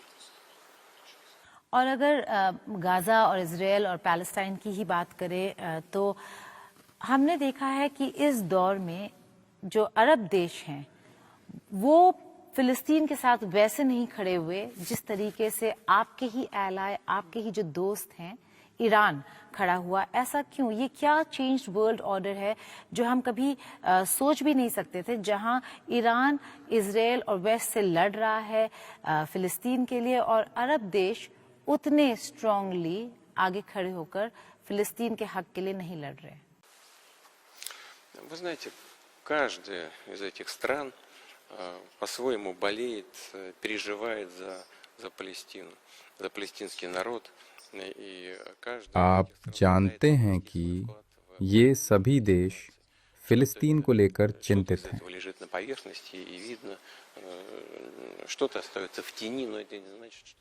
ये सभी चाहते हैं कि फिलिस्तीन राष्ट्र बने।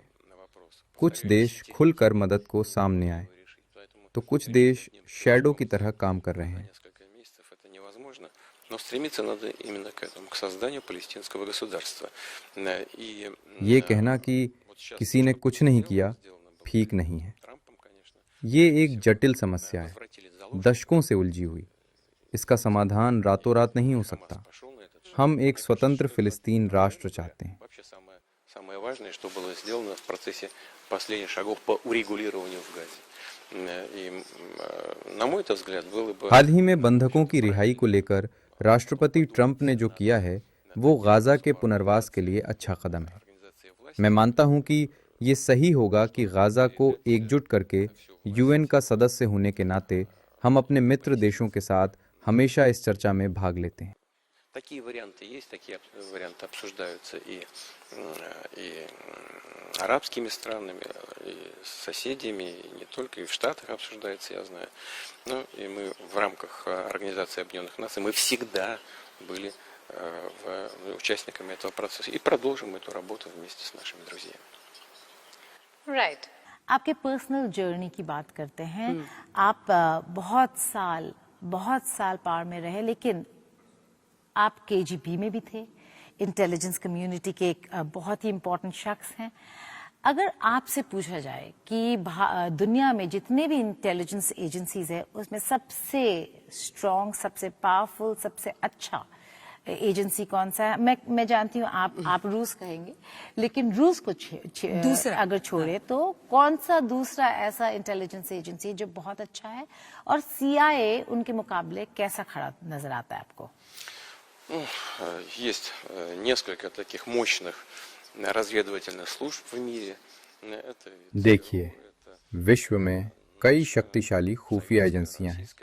CIA, हमारी एजेंसी KGB, सोवियत रूस की खुफिया एजेंसी, Очень эффективно, кстати, это Моссад, израильская разведка. इजराइल की मोसाद, दुनिया के कई देश हैं। मुझे लगता है कि ये सही नहीं है कि मैं एजेंसियों की क्षमता का मूल्यांकन करूं।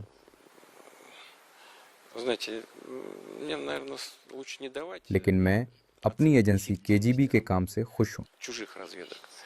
Качеством работы своей я доволен.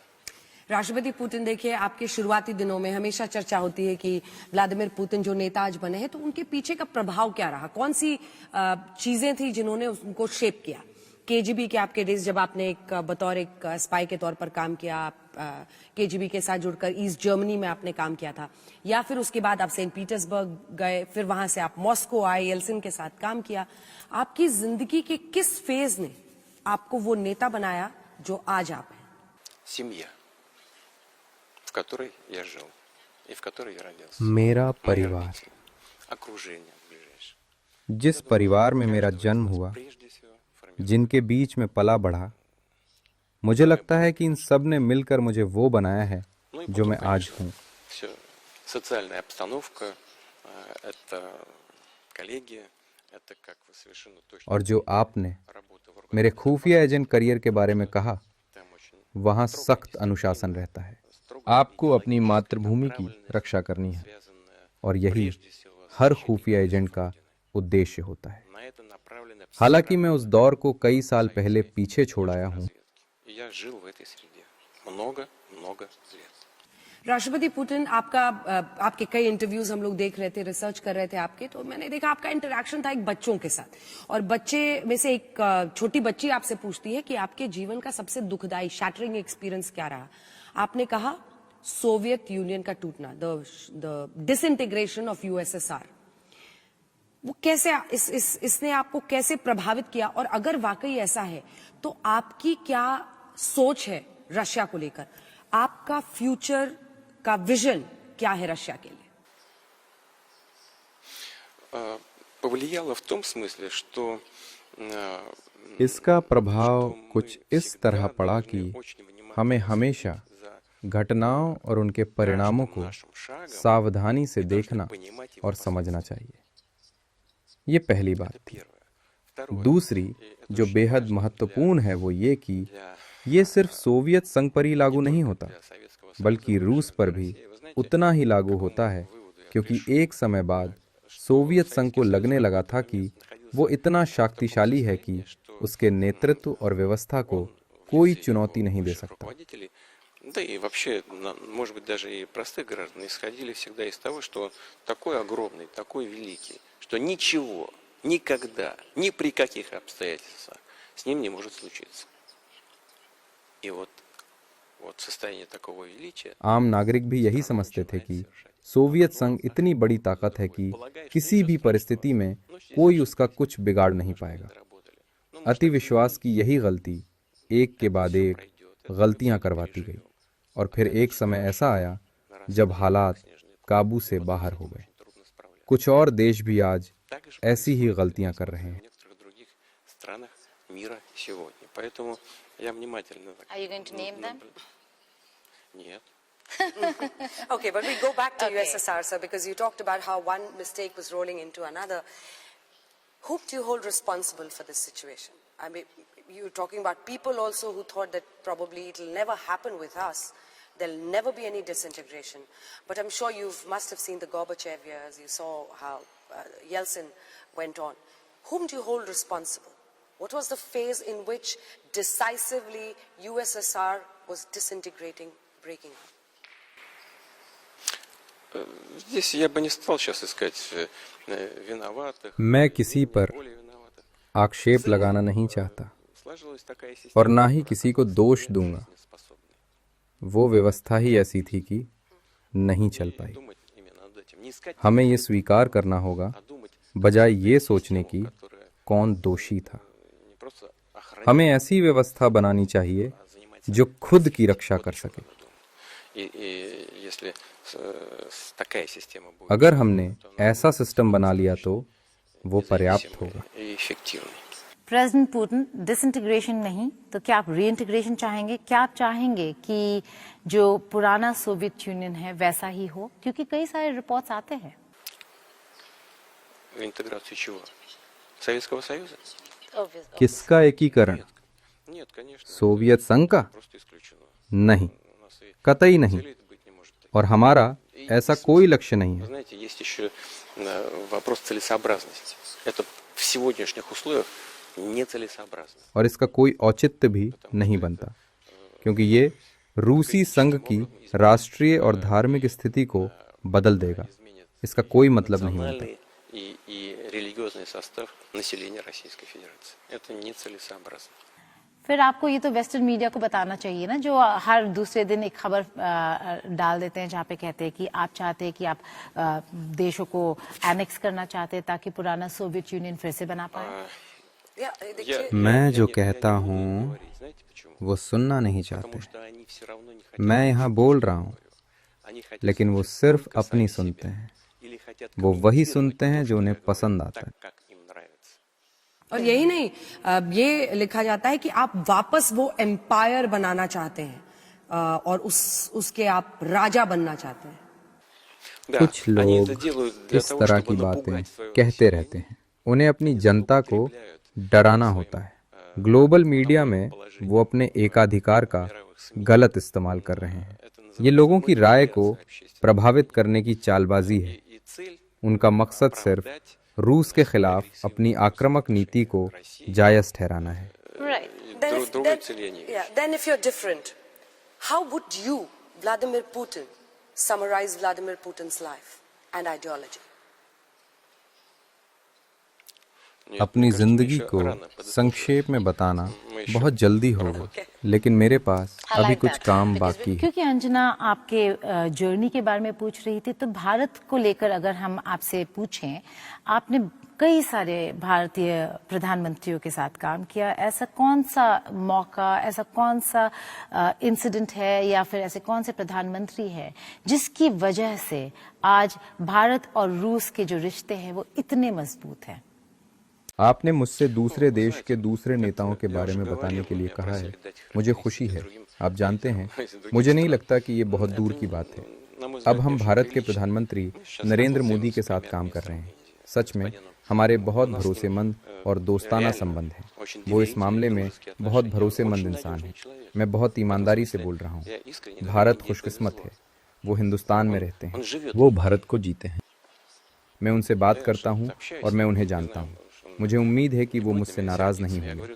मैं बस वही कह रहा हूँ जो मैं देखता हूँ और जो मैं सोचता हूँ। आप जानते हैं, मुझे यकीन है कि ऐसे इंसान से बात करना मेरे लिए बहुत सुखद है। और ये एक बात है। दूसरी बात, सच ये कि वो बहुत ईमानदारी से भारत और रूस के संबंध को हर क्षेत्र में और खासकर रक्षा, अर्थव्यवस्था, मानवीय सहयोग और हाईटेक परमाणु सामग्री के विकास जैसे महत्वपूर्ण मुद्दों पर मजबूत करना चाहते हैं। इसलिए उनसे मिलना मेरे लिए बहुत दिलचस्प है। वो यहाँ आए थे और हम उनके साथ मेरे घर पर बैठे और हमने बहुत देर तक चाय पी। पूरी शाम हमने अलग अलग विषयों पर बात की। हमने बस इंसानों की तरह ही दिलचस्प बातचीत की। इसलिए मैं इस मीटिंग का इंतजार कर रहा हूँ और मुझे यकीन है कि ये बहुत उपयोगी होगी। तो बात चूंकि फ्यूचर की हो रही है, तो एआई के क्षेत्र में पूरे विश्व में बड़ी तेजी से सारे देश आगे बढ़ रहे हैं।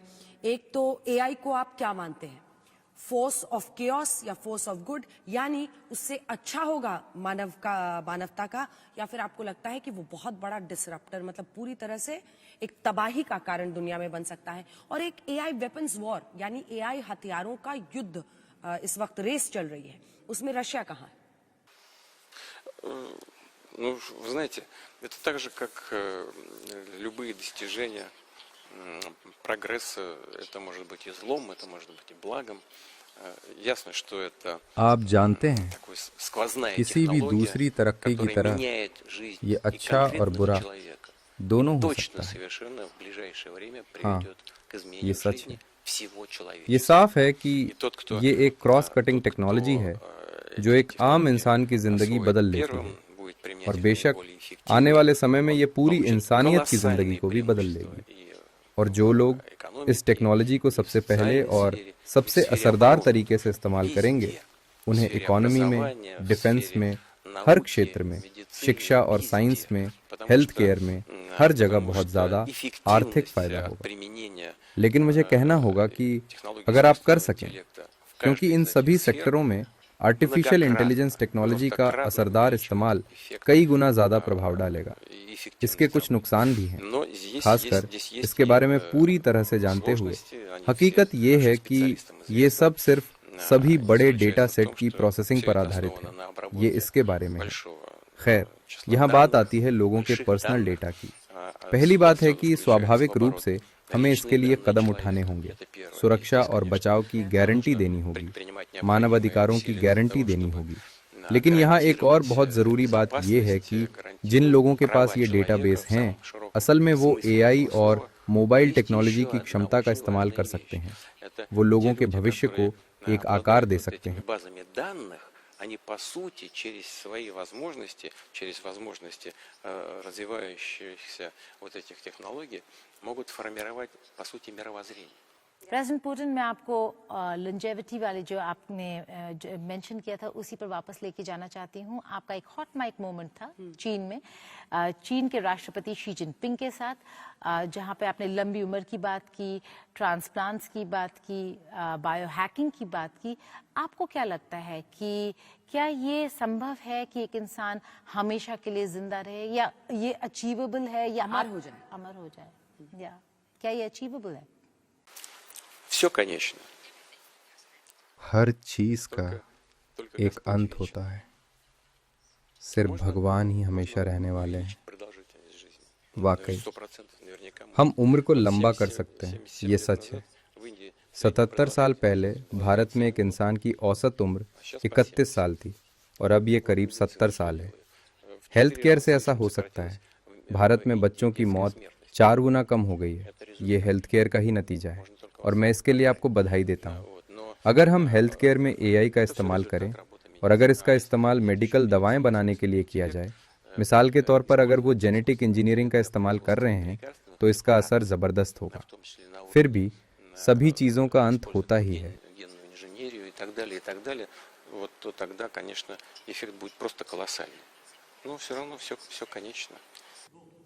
बात चूंकि युवाओं की फ्यूचर की हो रही है, तो जेनजी से जुड़ा मेरा एक सवाल है राष्ट्रपति पुतिन। कई जगहों पर हमने देखा कैसे अलग अलग देशों में जबरदस्त विरोध प्रदर्शन हुआ युवाओं का, जेनजी का, और वहां पर तख्ता पलट तक की नौबत आई।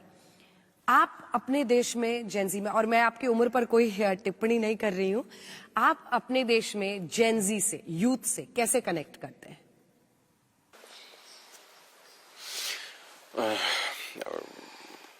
Знаете, здесь нет ничего нового. Ведь и у нас в यहाँ ये литературе, в सब искусстве नया नहीं है। вот это आप जानते हैं कि साहित्य और कला में हमेशा विरोधाभासों की बात होती रही है। पुरानी और नई पीढ़ी के बीच, पिता और बेटों के बीच। हमारी पुरानी रचनाओं में भी ये बातें और ये चित्र हमेशा से मौजूद रहे हैं। सभी को ये जानने की जरूरत है कि यहाँ कुछ भी नया नहीं है। आप जानते हैं नया क्या है? नई है टेक्नोलॉजी, मैसेंजर, टेलीग्राम वगैरह, जिनका इस्तेमाल सक्रिय रूप से आज भी युवा पीढ़ी पर असर डालने के लिए किया जा रहा है। ये पीढ़ी कमोबेश वही युवा लोग हैं जो मोबाइल का ज्यादा इस्तेमाल करते हैं और ज्यादा कट्टर हैं। युवा पीढ़ी सोचती है कि सिर्फ वो ही अन्याय का सामना कर रही है और उनसे पहले किसी ने ये सब देखा ही नहीं। युवा ये सब देखते हैं और अपने आसपास के सभी लोगों को बताते हैं। उन्हें लगता है कि इससे निपटना बहुत आसान है, इसे आसानी से सुलझाया जा सकता है।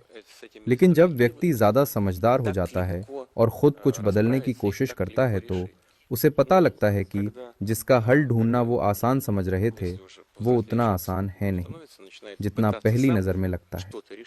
इसलिए हमें लोगों के साथ उस वक्त काम करने की जरूरत है जब हम कह सकें कि अभी आप बस युवा हैं, आप कुछ नहीं समझते, आप बस अपने घरों में बैठे हैं। ये ऐसे ही हो सकता है। आपको हमेशा युवाओं के टच में रहने और उनके टूल्स, उन तक जानकारी पहुंचाने के तरीकों, सोशल नेटवर्क वगैरह में फीडबैक का इस्तेमाल करने की जरूरत है। आपको वहां काम करने की जरूरत है और मुझे यकीन है कि आप कुछ हद तक ऐसा कर रहे हैं। मैं आपको हर सफलता की शुभकामना देना चाहता हूँ। Надо там работать. Я так понимаю, что вы отчасти этим и занимаетесь. Хочу вам пожелать успеха. प्रेसिडेंट पुतिन, आपने मजहब की बात की, तो जानना चाहेंगे कि ये धर्म कितना इम्पोर्टेंट है, न केवल आपके लिए एक मॉरल लीडरशिप में, रूस के सोसाइटी में, पॉलिटिकल लीडरशिप में, आप किस तरीके से स्पिरिचुअलिटी का रोल देखते हैं? ये वो नींव है जिसे मैंने कई सालों में महसूस किया। हम हमेशा अपने पारंपरिक मूल्यों की ओर लौटते हैं, जिनका हम जिक्र भी करते हैं। इसका मतलब ये नहीं कि हम इन मूल्यों का सहारा लेकर बेपरवाह बैठे रहें, बल्कि ये हमारे लिए एक ठोस बुनियाद है। लेकिन स्वाभाविक रूप से हमें आगे भी देखना है, हमें विकसित होना है और विकास के सभी आधुनिक साधनों का इस्तेमाल करना है। अपने आधारभूत मूल्यों और भविष्य के दृष्टिकोण को साथ लेकर हम उन लक्ष्यों को प्रभावी ढंग से हासिल कर सकते हैं जिन्हें हमने अपने लिए निर्धारित किया है। हम इसी तरह काम करते हैं। हमारा मूल लक्ष्य राष्ट्रीय विकास है। मैं हकीकत में चाहता हूं कि रूस के राष्ट्रीय विकास के लक्ष्य और भारत के लक्ष्य, जो भारत सरकार और प्रधानमंत्री मोदी ने तय किए हैं, एक दूसरे के अनुरूप हों, ताकि हम संयुक्त प्रयास कर सकें और अधिकतम नतीजे हासिल कर सकें। राष्ट्रपति पुतिन, आपने हर सवाल का खुलेपन के साथ जवाब दिया। आपकी निजी जिंदगी, आप पॉलिटिक्स को लेकर क्या सोचते हैं, रशिया के लिए आपका विजन क्या है, रूस यूक्रेन युद्ध पर, लेकिन भारत और भारत के लोग आपको जरूर सुनना चाहते हैं और उनकी नजर आप पर रहती है, वो आपको पसंद करते हैं। एक फिल्मी गाना है, बहुत पुराना है, लेकिन रशिया में भी बहुत वो लोकप्रिय रहा है गाना, सिर पे लाल टोपी रूसी फिर भी दिल है हिंदुस्तानी। बहुत पुराना गाना है, लेकिन आज जो भारतीय आपको सुन रहे हैं, आपका खुले बाहों से स्वागत कर रहे हैं, आप भारतीय लोगों को क्या संदेश देना चाहेंगे? Вот вы сейчас сказали об индийской культуре, о российской культуре. Вы знаете, у нас существует, мне так кажется, что आपने अभी भारतीय संस्कृति का जिक्र किया। रूसी संस्कृति के बारे में मैं यही कहूँगा कि रूस के बहुत से नागरिकों के दिलों में भारतीय संस्कृति की छवि एक परी कथा जैसी सुंदर, रंगीन और मनमोहक है। ये छवि कई दशकों से है, सोवियत काल से है। रूसी लोगों को भारतीय संगीत और भारतीय फिल्में बहुत पसंद है। मैं तो कहूँगा कि रूसी समाज के कुछ हिस्सों ने भारतीय संस्कृति को पूजा जैसी जगह दी है। मुझे ये बहुत अच्छा लगता है, क्योंकि मुझे लगता है कि ये दिल से दिल का रिश्ता है। हम ये सुनिश्चित करने की हर संभव कोशिश करेंगे कि ये दिलचस्पी अपनी चमक कभी न खोए। मैं चाहता हूँ कि भारत इस भावना को जाने। будем делать все для того, чтобы этот интерес этот не угасал. И хочу, чтобы в Индии об этом знали. बहुत बहुत धन्यवाद आपका राष्ट्रपति पुतिन, आज तक पर आने के लिए, तमाम सवालों के जवाब देने के लिए। और यही कह सकते हैं कि बहुत सारे रिश्ते होते हैं, दोस्ती होती है जो मौसमी रहते हैं, लेकिन ये शायद एक ऐसी दोस्ती है, एक ऐसा रिश्ता है जो 7 दशकों से चला आ रहा है और हमेशा आंख बंद करके हम दोनों, ये दोनों देश एक दूसरे पर भरोसा करते हैं, जिसको क्लासिक विंटेज अंग्रेजी में कहते हैं, जिसका वक्त के साथ और भी गहराई जिस रिश्ते में आती है। उम्मीद करते हैं कि आने वाले वक्त में ये स्थिति और भी बेहतर होगी। आपका बहुत बहुत धन्यवाद आज तक पर हमारे साथ जुड़ने के लिए।